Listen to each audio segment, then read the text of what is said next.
Welcome to Abandonment, the Plague of Most Men, where I'll be sharing how I was able to break the cycle and rewrite my story. So with that said, let's go ahead and get started. On the first page, you're going to see the title, of course, Abandonment, the Plague of Most Men. Learn how to break the cycle and rewrite your story. This is my father's gravesite.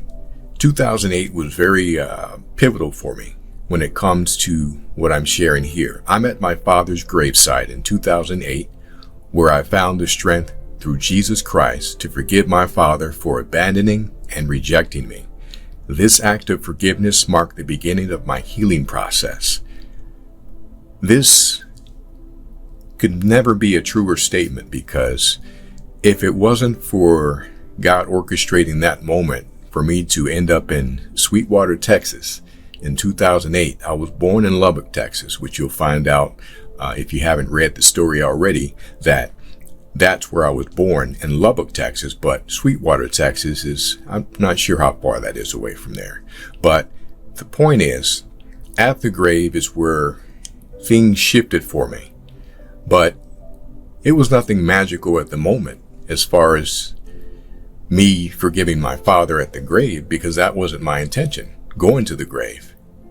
Matter of fact, I didn't even want to be at the grave, but I kept getting this feeling that I needed to visit his grave. So I won't get too far into the story because I'm going to be reading it very shortly. But 2008 was definitely a pivotal time for me and the forgiveness of my father. So let's continue. We're going to go right to the table of contents. Chapter 1, the title is He Didn't Cause It, But He Allowed It. Chapter 2, An Angry Boy. Chapter 3, Risking All for Attention. Chapter 4, The Sexualized Upbringing. Chapter 5, Masquerading Manhood. Chapter 6, Confronting the Need. Chapter 7, Where's My Daddy? Chapter 8, The Love of My Life. Chapter 9, Finding a Home. Chapter 10, Hope. And then the conclusion. And then there's an added bonus at the end where I share some basic tips about how you can learn how to break the cycle and rewrite your story. So with that said, let us move on.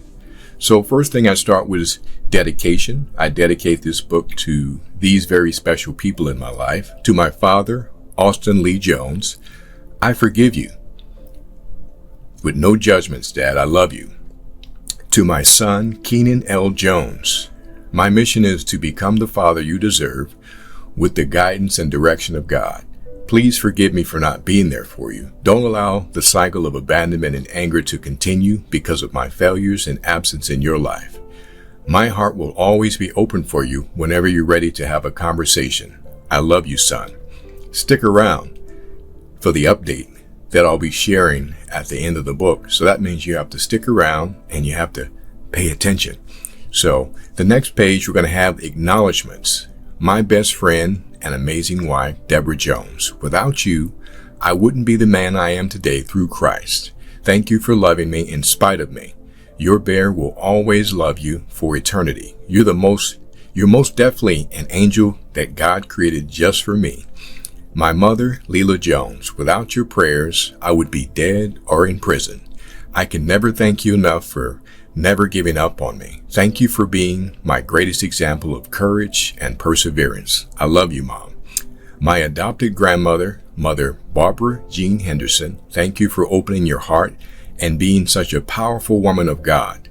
I will always cherish our deep and thought-provoking conversations. I love and miss you. The father and mother of my queen, Robert and Susie Morris. Thank you for your valued and appreciated conversations of insight and wisdom. I love you.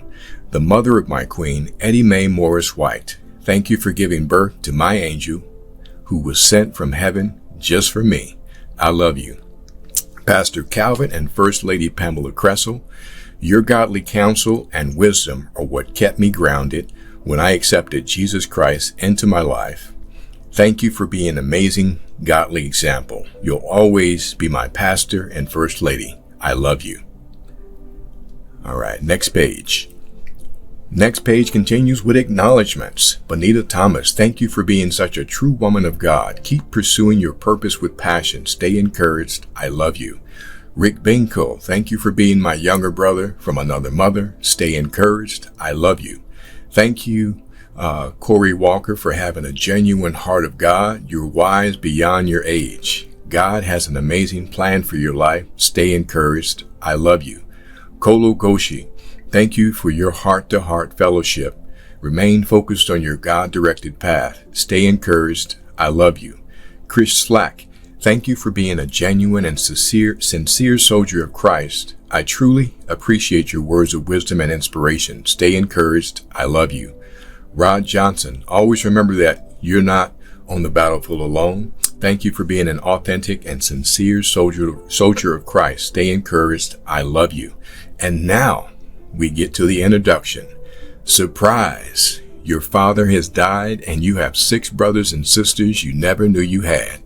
The year was 2004. I received a phone call from a woman in Texas informing me that my father had died, a man whom I had never met face to face, a man who was physically and verbally abusive to my mother, a man who never wanted anything to do with me, a man who didn't even want to speak with me on the phone when all I wanted was to hear his voice. The woman on the phone claimed to be my oldest sister, one of the sisters I had never known. I never realized how angry I was about my father not being present in my life until she asked, "Are you coming to Daddy's funeral?" In my mind, I couldn't believe that she had had the nerve to ask that question. All I could think was, Daddy's funeral? He was never a so-called daddy to me. My reply was a quick, no. I'm not coming. Without hesitation or feeling, I said, no,